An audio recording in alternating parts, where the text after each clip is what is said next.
How would you handle your significant other basically asking you not to curse? 36 male, 35 female. My fiancé, 36 male, and I, 35 female, were standing in line for a candlelight concert last night. I was facing him, so I didn't see that there was a kid behind me, maybe 9 or something like that. I at some point casually said the F word in my sentence and my fiancé pointed and was like, "Hey, there's a kid behind you." I was like, okay.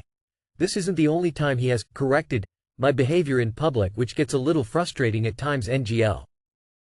Telling me to rein in cursing when with friends, even though he does too. Or I'm talking too loud. Embarrassed because I danced a little to a Whitney song at Home Depot and walked away from me. It slowly adds up and makes me feel like I can't be myself, which is why I think this is bothering me so much.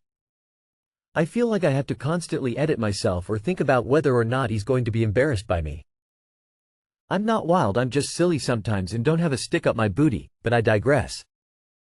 I don't curse around family really, or at work, etc., mostly just with him or friends. I get that it can be taboo, but is it fair to be corrected, or every little slip-up mentioned because he says he feels uncomfortable? My brain is having a hard time discerning it, feeling like control or non-acceptance, so I'm just trying to see it a different way possibly. I could very well be overthinking all of this. IDK. If a man doesn't appreciate my goofy side, then he isn't my man. It may be more aggressive than you need, but if a productive conversation about feelings and impact don't work, you can always. Thank you for the feedback. As an adult, I've determined my behavior in this situation is appropriate. While I appreciate you making your feelings known, I will not be changing this part of my personality. Nah, fuck that. The swearing around kids thing I get because that's considered rude in some areas, but the being loud and silly part is just him projecting his discomfort with attention onto you. Have you had an actual conversation with him about this? Like saying, "Hey, I've noticed you've tried to correct my behavior when I curse, and I don't appreciate it. I don't believe I curse too much or in inappropriate situations, so as an adult, I'm going to continue speaking like I always have, including cursing on occasion. Nobody comes between me and Whitney in Home Depot. Not nobody, not no how. Girlfriend, F24, hates my M26, occasional sports betting, any advice? I sometimes play online, mainly sports betting when there's a big event. I probably spend around $100 a month on it. My girlfriend, F24, absolutely hates it and is always on my nerves about it. I'm M26, not spending a ton or doing it all the time, but it's becoming a constant argument between us. She thinks it's a waste of money and is worried it could lead to bigger issues.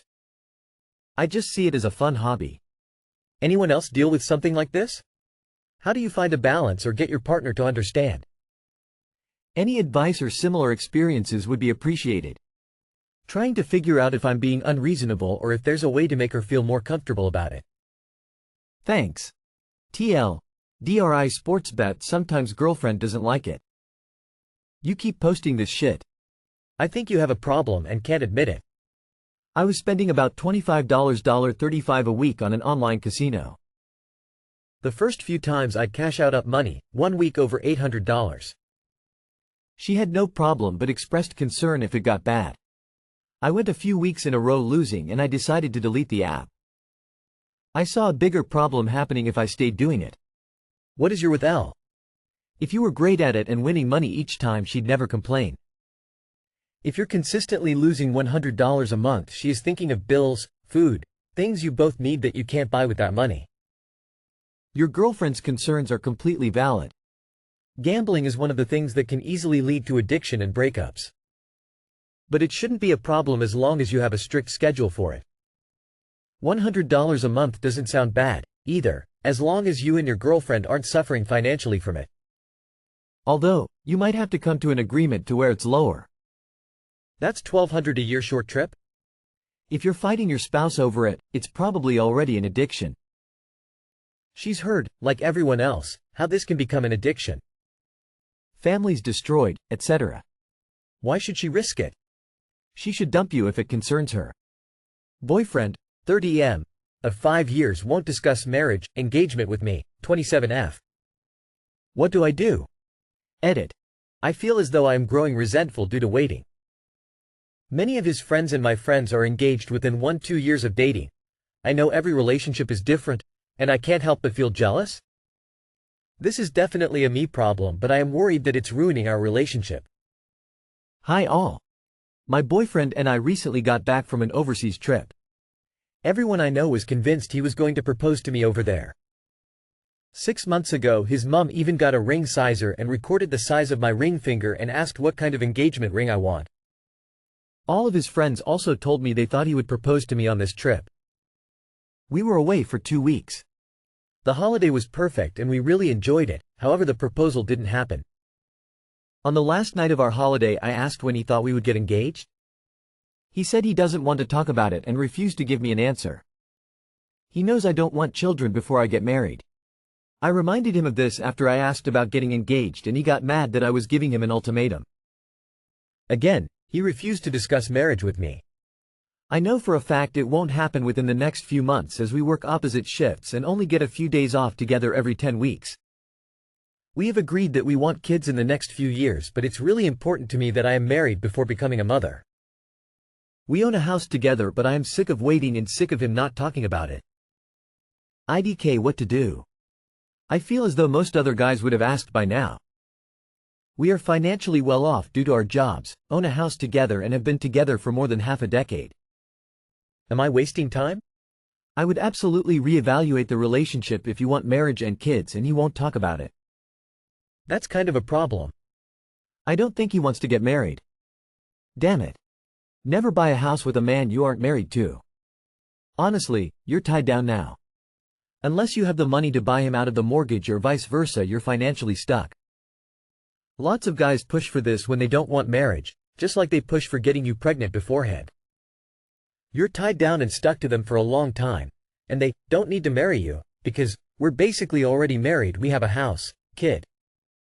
Some men, for some reason, see marriage as a bigger commitment than having kids.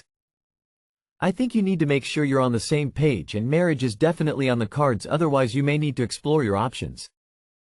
Yes, you are wasting time. Yes, you should break up. And be angry. Refusing to discuss marriage? What kind of child is he? You are his partner of 5 years and you are worthy of a discussion. And honesty. The truth is most likely that he doesn't want to marry you, but there is no one else on the horizon, so he wants to keep the relationship going because it's comfortable for him.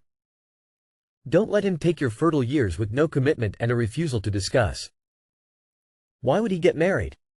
He is already benefiting from the perks of marriage without having to make a commitment. My 34 female wife, 34 female, thinks my cleanliness standards are too high. How can I talk to her about this?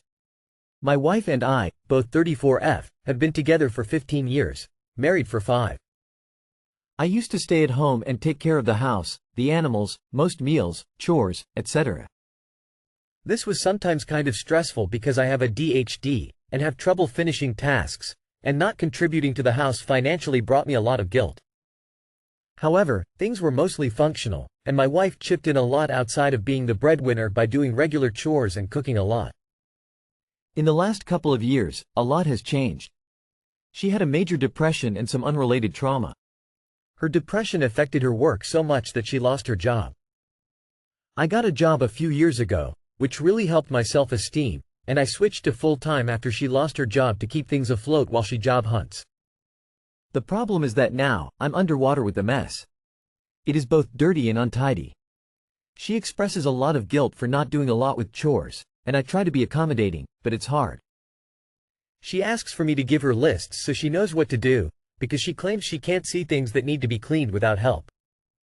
Today, we were cleaning before her mom came to visit, and she said the same thing. I don't see it the way you do. I suggested taking a picture of the area. I find that helps me see stuff I might be blind to in a new light. But she told me I just have different standards, and she doesn't see a mess at all in the spot I took a picture of. She thinks it's unfair for me to hold her to my standards, and claims I never cleaned some of the spots I pointed out for her to work on. Again, because she says she needs help. When I pointed out places that are much messier than they used to be, she said I was just dumping on her. Please don't tell me to leave. We've been together a long time, and our relationship is usually very good. We can't afford couples counseling right now or I'd do that. Too long did not read. I've had less time to clean, and my wife says my standards are too high and make her feel guilty. I need advice for how to function like this. I can't just stop cleaning. I need to be able to cook and not be miserable in my house. Is there a way to lower my standards or explain the stress I'm under without triggering her major depression and a shame spiral? You do the cleaning, let her cook, do all the dishes, all the laundry for everyone and putting away plus vacuum EV room and shopping. Give her all the finite jobs that clearly have a start and finish point. General cleaning is too vague for people with low standards. There's a great YouTube channel I found called Midwest Magic Cleaning that helped me figure out how and what to clean, and also talks about cleaning with depression, ADHD, and other mental illnesses. The videos I find most helpful are How Do You Clean While Fighting Depression? And 18 Things You Should Clean at the Beginning of Every Season. You might also like How to Declutter for Someone Who Has ADHD, and This Should Be Required Viewing Before Graduating High School. What are your cleanliness standards? Things need a home. Like that kitchen area, add some storage. Set goal for at night, like clean counters and clean tables. Is she getting treatment for her depression? The book, How to Keep House While Drowning, is helpful for the cleaning side. The author K.C. Davis has ADHD and also does YouTube and TikTok videos. Also, the podcast, A Slob Comes Clean, is perfect for decluttering, with specific episodes that guide you along in the process. Is there any chance she's ADHD or autistic? Burnout from being an undiagnosed woman can present in a similar way, and ND people often find each other. Does she struggle to see things if they're hidden from view and or if they have been in the same spot for a while?